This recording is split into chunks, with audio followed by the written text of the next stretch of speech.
Hello everyone, स्वागत है आपका एजुकेशनल मॉन्क यूट्यूब चैनल में। आज हम जो हमारी Uttarakhand UK triple S C PYQ series जो चल रही है उसी का लेक्चर नंबर 14 करने जा रहे हैं।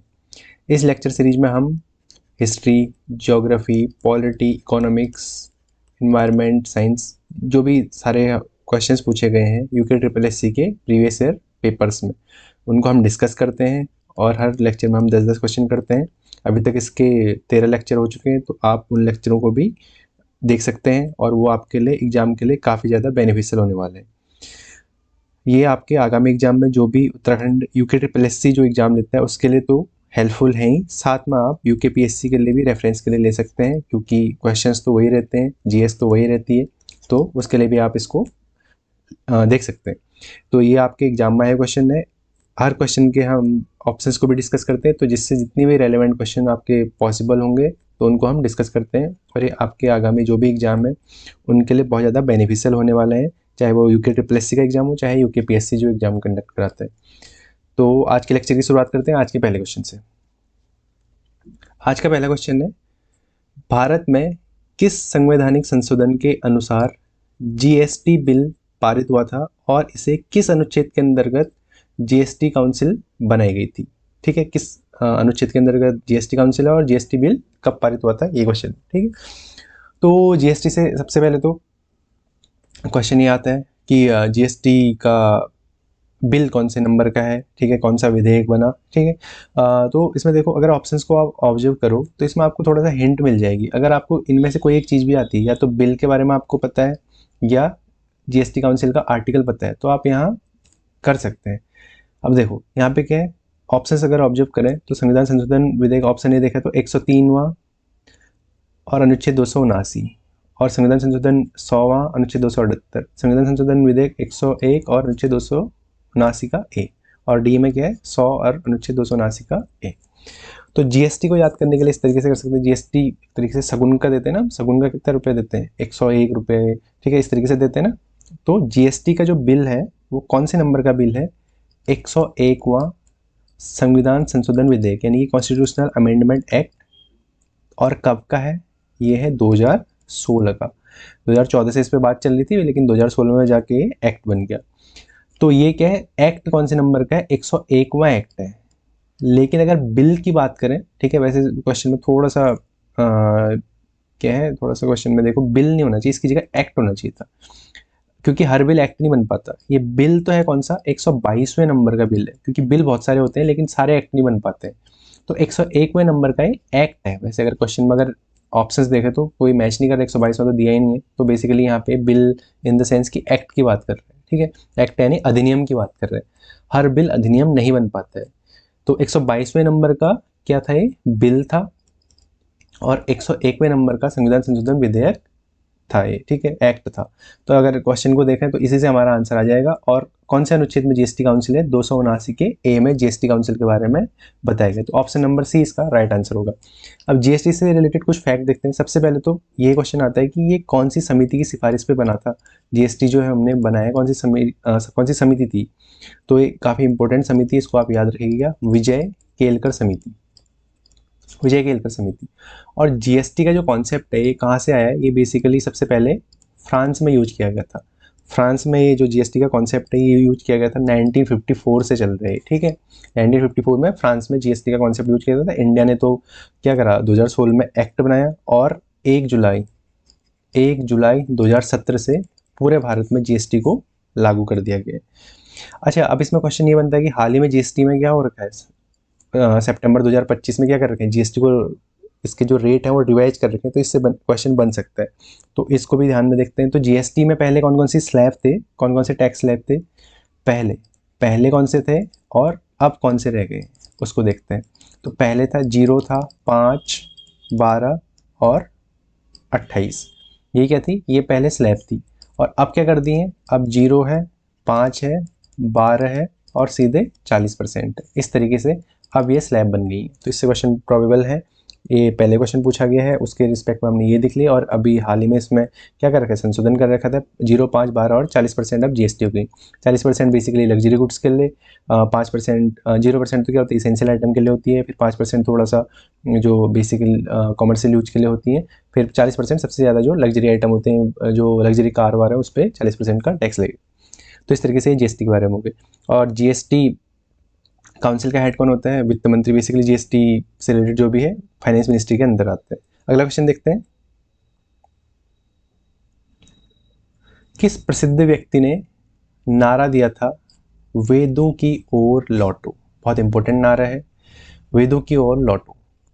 अब इसके ऑप्शंस को देखें तो सबसे पहले तो पहला ऑप्शन ये डिस्कस करते हैं स्वामी विवेकानंद के बारे में। Swami Vivekananda, one of the most important figure of India, ठीक है। तो इन्होंने बेसिकली सबसे पहले तो ये क्वेश्चन बनता है, इनका जन्म कब हुआ, इनका बर्थ और डेथ दोनों चीज़ें, ये दोनों की डेट आपको याद होनी चाहिए। ये क्वेश्चन बनता है। बर्थ का तो ईजी है, क्या उस दिन कौन सा मनाते हैं, राष्ट्रीय युवा दिवस मनाते हैं।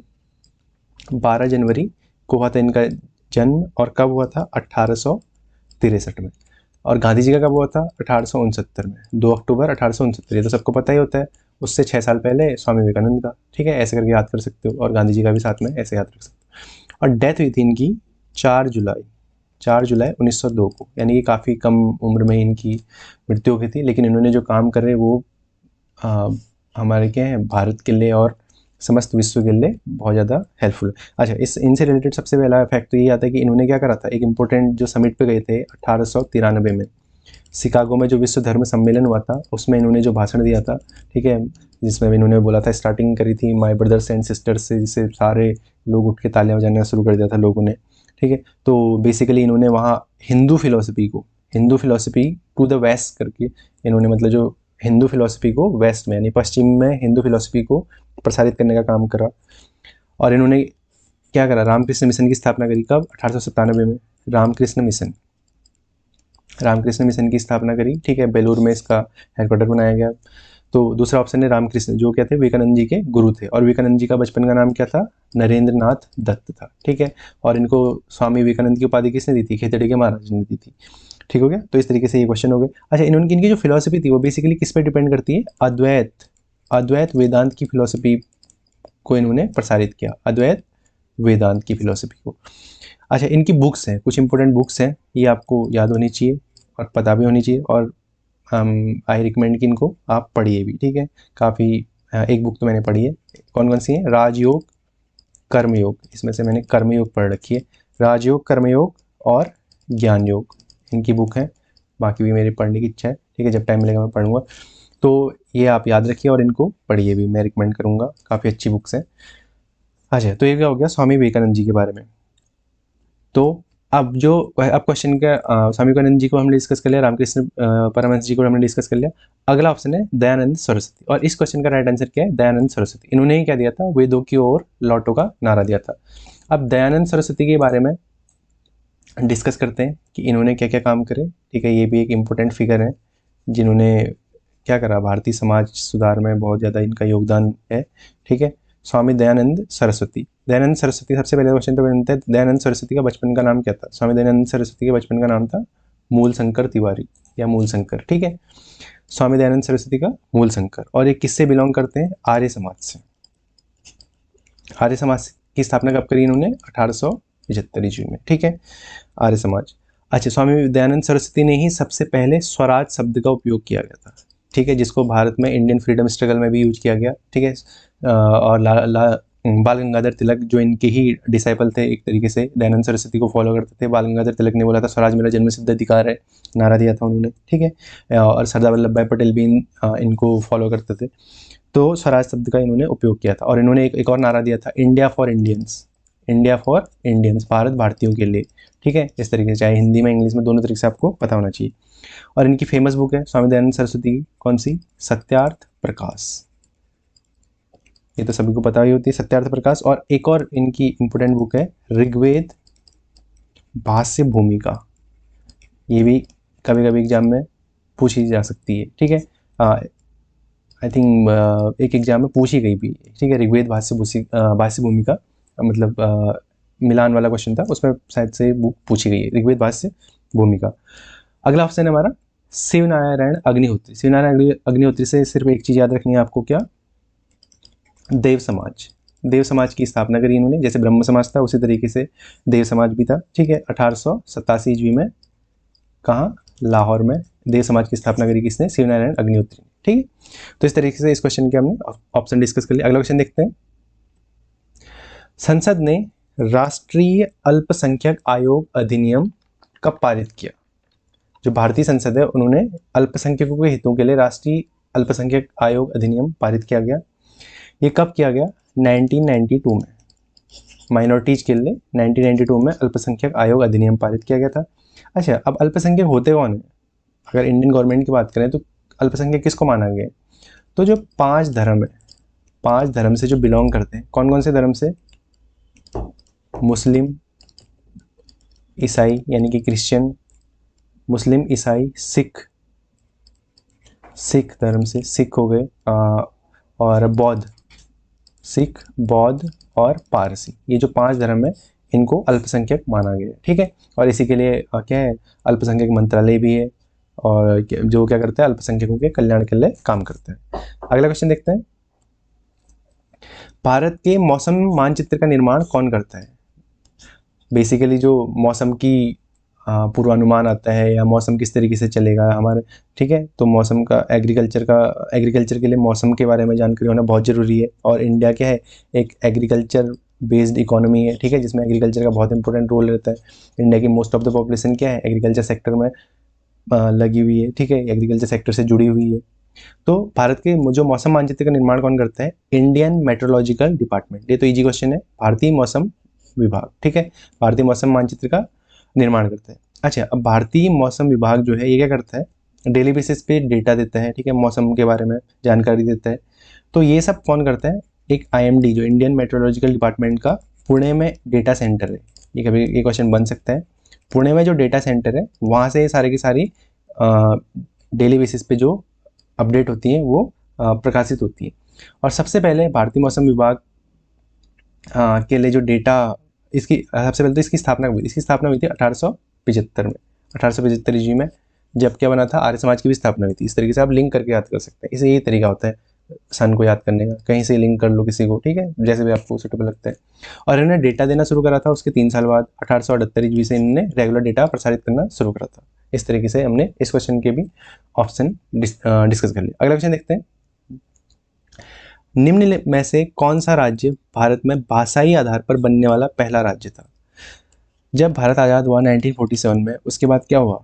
इंडिया में जो हमारी रियासतें थी उनको यूनाइट किया सरदार वल्लभ भाई पटेल ने। फिर क्या हुआ? कुछ स्टेट्स में क्या होने लगे? भाषाई आधार पर विवाद उत्पन्न हुआ कि एक स्टेट में बहुत सारी भाषाओं के लोग रह रहे थे, तो उनमें आपस में विवाद उत्पन्न हुआ। तो इस तरीके से एक कमेटी बनाई गई कि भाषाई आधार पर राज्यों को किस तरीके से अलग करना चाहिए या नहीं करना चाहिए। तो इसके लिए राज्य पुनर्गठन आयोग के लिए कमेटियाँ बनाई गई। राज्य पुनर्गठन आयोग के लिए कमेटियाँ बनाई गई। इनसे एग्जाम में क्वेश्चन फ्रिक्वेंटली पूछे जाते हैं। राज्य पुनर्गठन आयोग के लिए कौन कौन सी कमेटी बनी?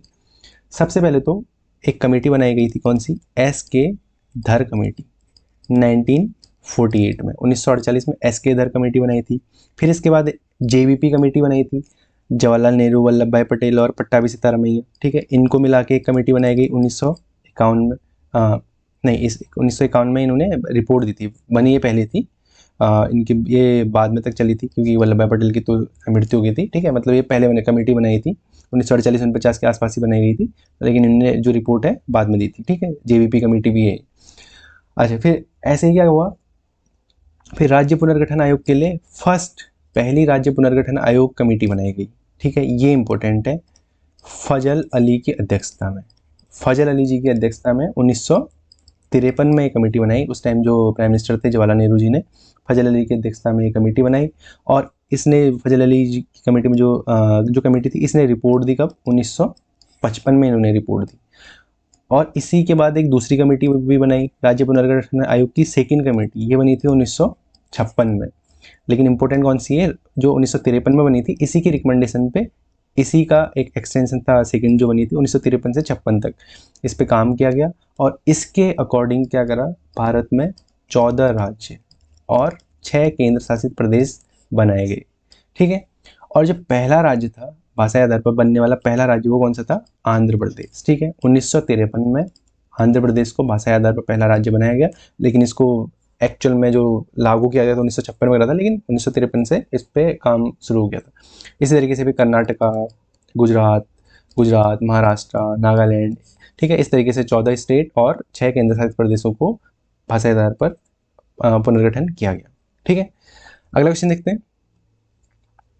यूएनडीपी द्वारा प्रकाशित मानव विकास सूचकांक एसडीआई से फ्रिक्वेंटली बहुत सारे क्वेश्चन बने हैं एग्जाम में। ठीक है, बार बार पूछा जाता है एग्जाम में। इसके आयाम या डायमेंशन के बारे में पूछा जाता है। What are the dimension of human development index publish by UNDP? तो इसमें से पहला क्वेश्चन तो ये बनता है, यूएनडीपी का फुल फॉर्म क्या है? United nation development program. ठीक है, इसका हेडक्वार्टर कहाँ है? इसका हेडक्वार्टर है आपका न्यूयॉर्क यूएसए में, न्यूयॉर्क यूएसए। और यूएसए की कैपिटल नहीं है न्यूयॉर्क, यूएसए की कैपिटल कौन क्या है? वाशिंगटन डीसी है, और न्यूयॉर्क में इसका हेडक्वार्टर है। ऐसे ही न्यूयॉर्क में एक और हेडक्वार्टर है, किसका? यूनिसेफ का, जो बच्चों के लिए काम करती है ना, यूनिसेफ चिल्ड्रन वाली। ठीक है, उसका हेडक्वार्टर भी कहाँ है? न्यूयॉर्क में। अच्छा, एसडीआई के आयाम क्या है? अब इसको थोड़ा सा समझते हैं। एक मैंने इसके लिए इमेज लगा रखी है, उससे समझते हैं। ये इंग्लिश में मैं थोड़ा सा इसमें समझा दूंगा। इसकी डायमेंशन यानी कि आयाम की बात हो रही है, इसके कुछ इंडिकेटर होते हैं। ठीक है, डायमेंशन और इंडिकेटर पे फोकस करिएगा आप। ठीक है, इंडिकेटर पे और डायमेंशन पे फोकस करना। तो डायमेंशन कौन कौन से होते हैं? हेल्थ यानी कि स्वास्थ्य, शिक्षा और जीवन स्तर। ठीक है, इसको मैंने तो ऐसे याद कर रखा है, सी करके याद रखा है, SHE। ठीक है, SHE करके, स्टैंडर्ड ऑफ लिविंग, एजुकेशन और हेल्थ। ठीक है, इस तरीके से। बाकी आप इसका एक्रोनिम हिंदी में बना सकते हैं।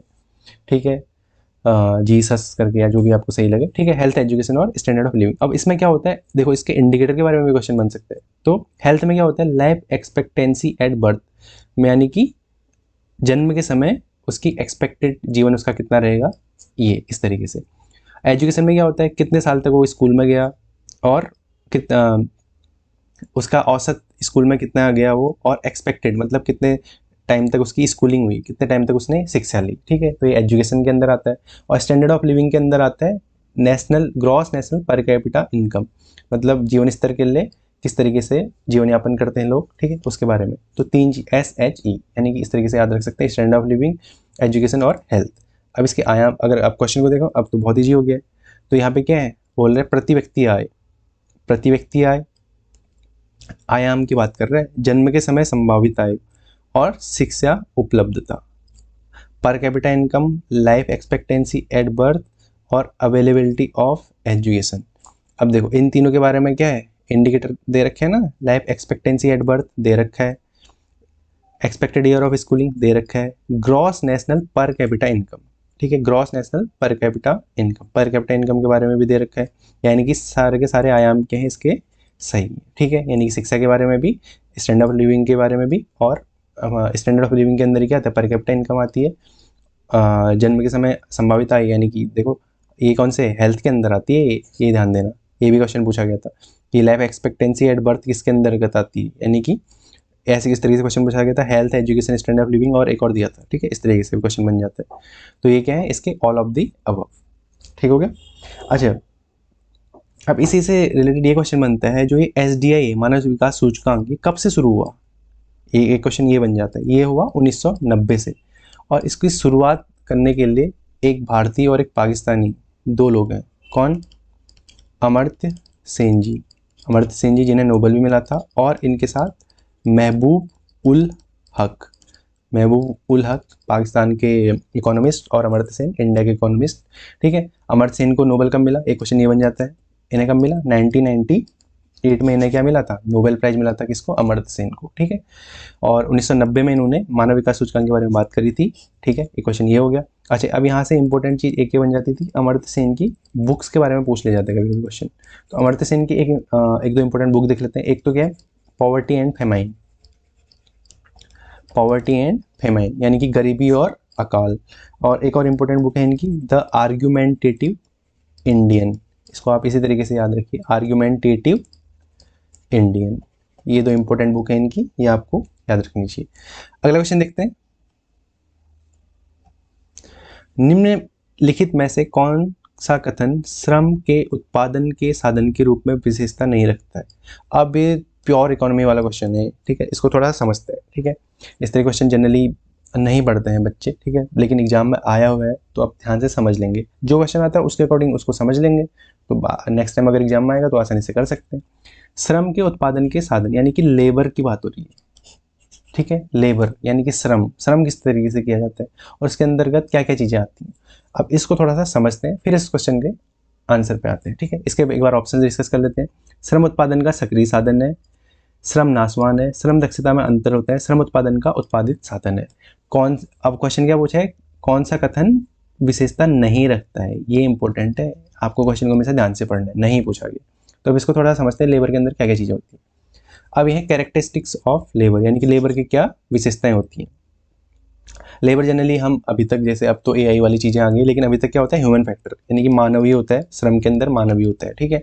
एआई आ गया तो बाद में अब फ्यूचर में डेफिनेशन बदल जाए तो अलग बात है, लेकिन अभी तक तो ह्यूमन ही होता है, ठीक है। और दूसरी क्या होती है, एक्टिव फैक्टर, मतलब वो एक्टिव यानी कि इन द सेंस, एक्टिव का मतलब यहाँ पे ये है कि वो क्या कर रहा है, एक तरीके से सक्रिय रूप से भागीदारी कर रहा है। सक्रिय रूप से यानी कि कोई बंदा है, आपने उसको काम करवाना है तो सक्रिय होगा तभी तो वो काम कर पाएगा ना, निष्क्रिय रूप से नहीं होगा, मतलब पैसिव नहीं हो सकते। पैसिव मतलब कहीं बैठ के काम कर रहा है, ऐसे नहीं हो सकता, उसको एक्टिव होना पड़ेगा, उसको मतलब कुदाल चलानी पड़ेगी, जो भी है। इस तरीके से लेबर का सेंस यही आता है। थर्ड है कैरेक्टरिस्टिक है, बस एक बार इसको समझ लीजिए, बहुत ज़्यादा याद करने की जरूरत नहीं, बस समझ लीजिए, कभी एग्जाम में ऐसा क्वेश्चन गया तो आप आसानी से कर सकते हो। Can not be separated from labourer, यानी कि लेबर मतलब लेबर क्या होंगे, एक साथ ही होंगे, मतलब एक इंडिविजुअल, एक बंदा आप लेबर में मतलब सिर्फ एक को नहीं काउंट करोगे, वो क्या होंगे, हमेशा साथ में काम करेंगे, 2-4 लोग आएंगे, उस तरीके से वो साथ में ज्वाइन करते हुए इस तरीके से काम करता है, मतलब मिला के सब लोग अपना काम मिला के एक टास्क को कंप्लीट करते हैं, ये आता है। अगला, लेबर इज पेरिसेबल। पेरिसेबल का मतलब क्या होता है, लेबर नासवान होता है। अब नासवान मतलब कि लेबर ख़त्म हो जाना नहीं, इसका मतलब क्या होता है, कोई जैसे फॉर एग्जांपल आपने कोई काम 10 दिन में करवाना है, उसमें 5 दिन लेबर आई और 5 दिन नहीं आई, तो 5 दिन का काम आपका हो गया, पेरिसेबल हो गया। ये है इसका मतलब कि श्रम उसका नासवान हो गया, 5 दिन का काम नासवान हो गया। 5 दिन आप उसे पैसा नहीं दोगे, उसने 5 दिन कोई काम नहीं करा, आपका काम 10 दिन के अंदर पूरा होना चाहिए था, लेकिन उसने 5 दिन लेबर ही नहीं आई, तो आपका काम 10 दिन में पूरा नहीं हुआ, तो वो नासवान, इस तरीके से। Labour sales his labour not himself. Labour खुद के लिए काम नहीं करते, लेबर दूसरे के लिए काम करता है। खुद के लिए काम नहीं करेगा, दूसरे का काम करेगा तभी तो पैसा मिलेगा, खुद के लिए करेगा तो कैसे पैसा मिलेगा। डिफरेंस इन एफिशिएंसी, एफिशिएंसी में अंतर होता है, सबकी क्षमता अलग अलग होती है, कोई ज़्यादा एफिशिएंट होता है, कोई कम एफिशिएंट होता है, सबकी अलग अलग क्षमता होती है। मोबाइल होता है, मतलब एक जगह से दूसरी जगह ले जा सकते हैं, ठीक हो गया। वीक बार्गेनिंग पावर, इस लेबर ज़्यादा बार्गेनिंग नहीं कर पाता, जितना उसको मालिक बोलेगा उतना वो पैसा लेगा और काम कर लेगा। बार्गेनिंग इन द सेंस ये है, इन जनरल वे में, अभी तो करते भी हैं वो अलग बात है, लेकिन इन जनरल वे में ये होती है डेफिनेशन। और लेबर को क्या होता है, हमेशा मोर वेजेस लेस वर्क, ऐसा होना चाहिए, कम काम के लिए ज़्यादा पैसा मिलना चाहिए, लेकिन ऐसा नहीं होता है, उल्टा चलता है, बट ये कैरेक्टरिस्टिक है तो इसको देख लिया हमने, ठीक है। अब क्वेश्चन पे आते हैं। श्रम उत्पादन का सक्रिय साधन एक्टिव है, बिल्कुल है, एक्टिव हमने देखा। नासवान है, पेरिसेबल है, बिल्कुल है। श्रम दक्षता में अंतर होता है। चौथा क्या है, श्रम उत्पादन का उत्पादित साधन है, ये है हमारा गलत हो जाएगा। अब इसका अगर सेंस आपको समझ आ रहा है तो भी ठीक है, नहीं भी आ रहा तो भी हमारा, और तो समझ आ रहे हैं तो ये हमारा राइट आंसर हो। अब इसका मतलब क्या है, labour is produced means of production, मतलब प्रोडक्शन से ही लेबर अपने आप पैदा होता है, इस तरीके का सेंस दे रहा है, तो ये हमारा क्या हो गया, विशेषता नहीं रखता है, ठीक है। यही हमारा राइट आंसर है, इस क्वेश्चन का राइट आंसर है। अगला क्वेश्चन देखते हैं, थोड़ा सा इकोनॉमिक्स बेस्ड ये टॉपिक था, ठीक है। अगला क्वेश्चन देखते हैं। 1857 के विद्रोह के संबंध में निम्न में से कौन सा युग्म सुमेलित नहीं है। 1857 का विद्रोह जैसे ही आता है, ठीक है, तो सबसे पहले आपको किसका नाम याद आना चाहिए, मंगल पांडे जी, मंगल पांडे, ठीक है। मंगल पांडे ने क्या करा था, बैरकपुर छावनी में ये काम करते थे, ठीक है। कौन सी बटालियन थी, 34वीं नेटिव इन्फेंट्री बटालियन बैरकपुर। इन्होंने क्या करा था, उस टाइम क्या करा था, अंग्रेजों ने ब्राउन बेस जो राइफल थी उसको चेंज कर लिया था, इनफील्ड राइफल आ गई थी। इनफील्ड राइफल में क्या होता था, गाय और सूअर की चर्बी लगाई जा रही है, इस तरीके की अफवाह फैलाई गई थी, ठीक है। गाय हिंदुओं के लिए पवित्र और सूअर मुसलमानों के लिए पवित्र नहीं होता, मतलब सूअर से चिढ़ते हैं मुस्लिम धर्म में, इस तरीके से होता है, ठीक है। तो इस तरीके की अफवाह फैलाई गई थी, फिर जिससे क्या हुआ, मंगल पांडे ने मुँह से, उस टाइम पे क्या होता है, मुँह से कारतूस खोलना पड़ता था, तो ये अशुभ मान के उनने सब काम करना बंद कर दिया। तो इसी में उनकी बहस हुई, तो उन्होंने क्या करा, सार्जेंट बाग और ह्यूसन पर गोली चला दी, जिसमें मेजर जो सार्जेंट बाग था उसकी हत्या हो गई, मतलब वो मर गया, मतलब एक तरीके से। जिसके उस पर क्या करा इन्हें, तुरंत से अंग्रेज अपने लिए बहुत एक्टिव रहते। 8 अप्रैल 1857 को तुरंत से उनको फांसी देती।